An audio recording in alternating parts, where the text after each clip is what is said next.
नमस्कार, मी सई सुमित्रा सुदेवतो रेड्डी, इयत्ता 9वी आर के पब्लिक स्कूलची विद्यार्थिनी. आमच्या शाळेने समाज दर्शन मुलाखतीचा पर्व सुरू केलेला आहे. तर त्या अंतर्गत आम्हा विद्यार्थ्यांना समाजातील प्रतिष्ठित नागरिकांची मुलाखती घ्यायची आहे. तर त्यानुसार आज आपण गेवराई फौजदारी न्यायालयातील सहाय्यक सरकारी वकील श्री माने सर यांची छोटीशी परंतु महत्त्वाची मुलाखत घेत आहोत. सरांना धन्यवाद करते की त्यांनी आपला अमूल्य वेळ आमच्यासाठी काढला.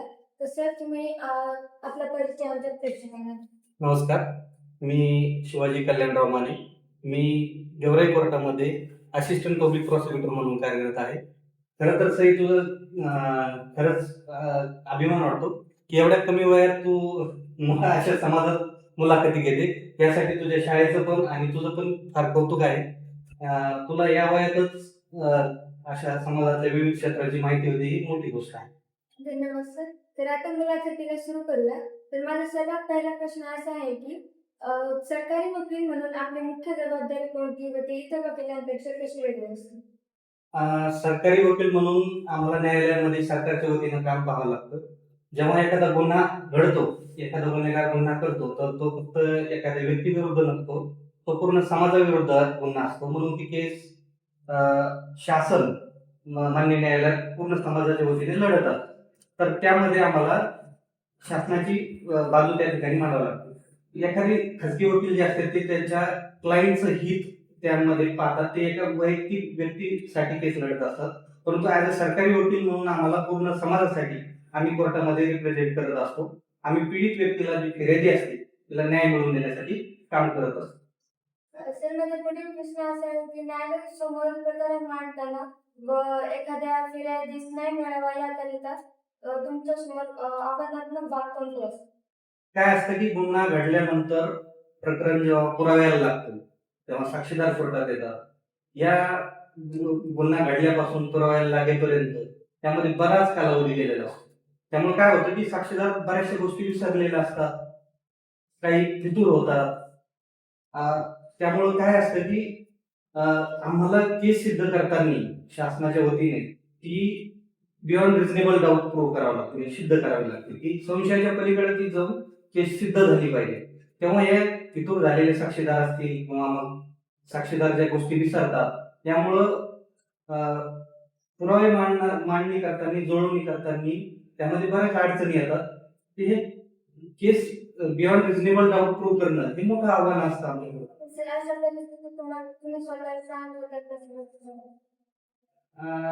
काय असतं की आम्ही न्यायालयात काम करताना आमचा संबंध म्हणजे गुन्हेगारी संदर्भातल्या फायली त्याच्या संदर्भात येत असतो. त्यामुळं साहजिकच आम्हाला मानसिक संतुलन ठेवावं लागतं. त्यामुळं मी जी सद्य परिस्थिती आहे तिच्याशी म्हणजे त्यावर लक्ष केंद्रित करून काम करण्याचा प्रयत्न करतो. प्राणायाम वगैरे हे करतो. त्यामुळं संतुलन ठेवतो मी जीवनात. तर माझा तिसरा प्रश्न एका वाक्यावर आधारित आहे. ते वाक्य आपण मूव्हीज मध्ये किंवा इतर ठिकाणी ऐकले आहे की 100 गुन्हेगार सुटले तरी चालतील पण एकही निरपराधीला शिक्षा होऊ नये.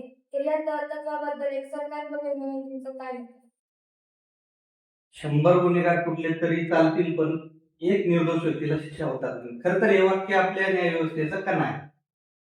काय असतं की न्यायव्यवस्थेचं काम फक्त आरोपीला शिक्षा करणं हेच नाही, तर कोणावर अन्याय होणार नाही याची दक्षता घेणं हे देखील आहे.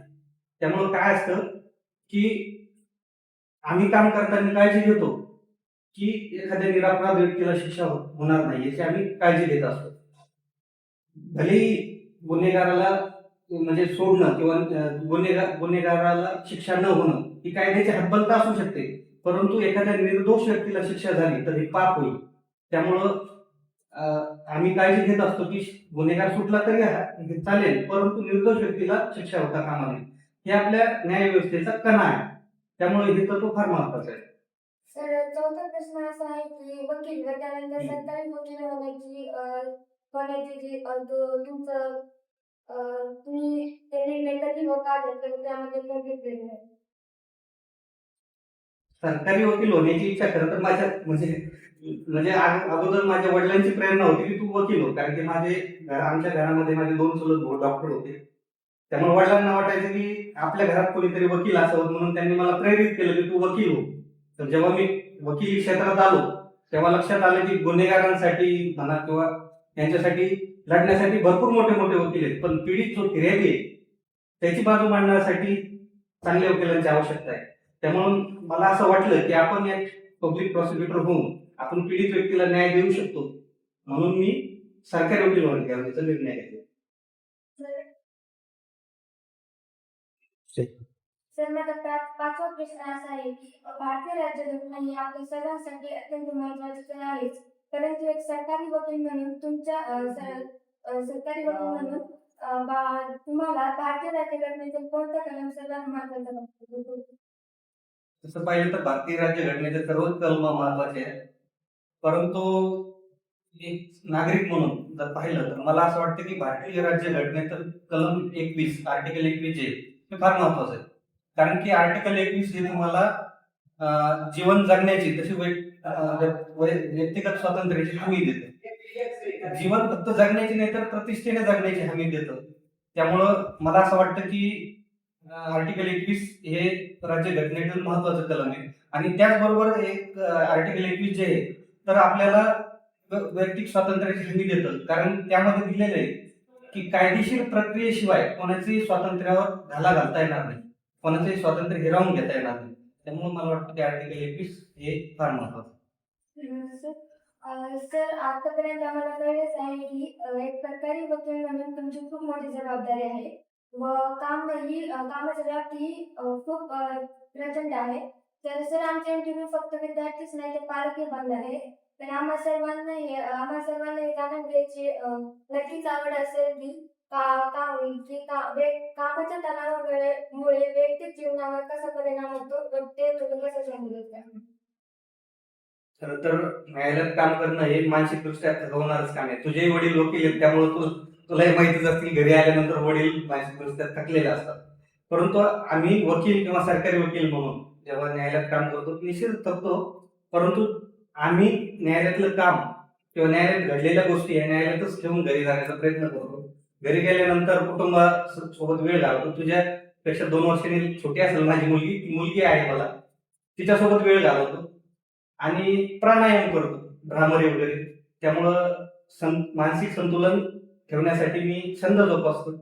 त्यामुळे आहे व्यवस्थित चालतो. तर आजच्या डिजिटल युगात आपण सगळेच मोबाईल फोन, स्मार्टफोन व इंटरनेट वापरतोय आणि आता तंत्रज्ञानही खूप पुढे गेले आहे. पण त्याचसोबत सायबर गुन्हेही वाढत चालले आहेत. तर माझा प्रश्न असा आहे की या प्रकरणात सरकारी वकिलांसोबत कोणती नवीन आव्हाने आहेत? सायबर गुन्हे म्हणजे इंटरनेटचा वापर करून केले जाणारे गुन्हे. यामध्ये काय असतं की बऱ्याचदा गुन्हेगार अदृश्य स्वरूपात असतो. म्हणजे गुन्हेगार कुठंतरी बाहेर देशात असतो किंवा परराज्यात असतो. त्यामुळं त्याच्या विरुद्ध तो गुन्हेगार शोधणे, त्याच्या विरुद्ध पुरावा गोळा करणे हे तपास यंत्रणेसमोरचं मोठं आव्हान असतं. आणि गोळा केलेल्या तपास यंत्रणेने जो पुरावा गोळा केला तो सुसंगतपणे मान्य न्यायालयात मांडण्याची जबाबदारी आमच्यावर असते.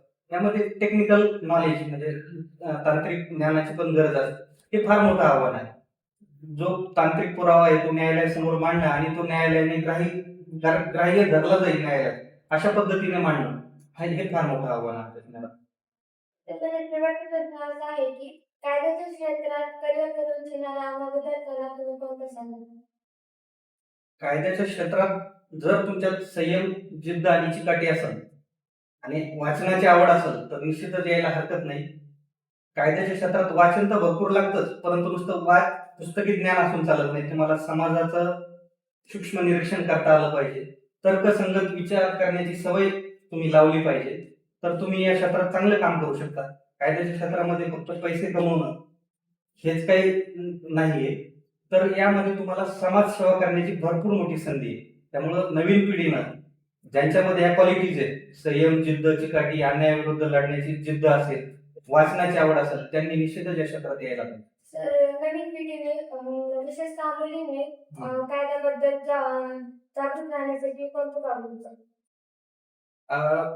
नवीन पिढीने आपल्या हक्काविषयी जेवढं जागरूक असायला पाहिजे तेवढं त्याच्या म्हणजे तितकंच जागरूक नवीन पिढीने आता मला वाटतं त्यांच्या कर्तव्यविषयी असणे पण गरजेचे आहे. आणि विशेषतः मुलींनी त्यांच्या विषयी असणारे कायदे, जे महिलांविषयी कायदे किंवा आता ज्या नवीन सायबर गुन्हे वाढले याच्या संदर्भात जागरूक असणं गरजेचं आहे. महिलांविषयी जे कायदे आहेत, याचं वाचन मुलींनी अवश्य केलं पाहिजे असं मला वाटतं. न्याय ही फक्त शिक्षा देण्याची प्रक्रिया नाही, तर समाजात सत्य, विश्वास आणि सुरक्षितता निर्माण करण्याची ताकद आहे. वकील हे वकिलांचे काम फक्त कायदे शिकवणे नाही, तर समाजासाठी प्रामाणिकपणा आणि सत्य आणि न्याय हे टिकवणे आहे. तर मी सरांना पुन्हा एकदा धन्यवाद करते की त्यांनी आपला अमूल्य वेळ आमच्यासाठी दिला आणि आशा करते की या मुलाखतीतून तुम्हालाही खूप नवीन गोष्टी शिकायला भेटतात. धन्यवाद. धन्यवाद साई. अं, तुला तुझ्या पुढच्या भविष्यासाठी आणि पुढील वाटचालीसाठी खूप खूप शुभेच्छा. धन्यवाद.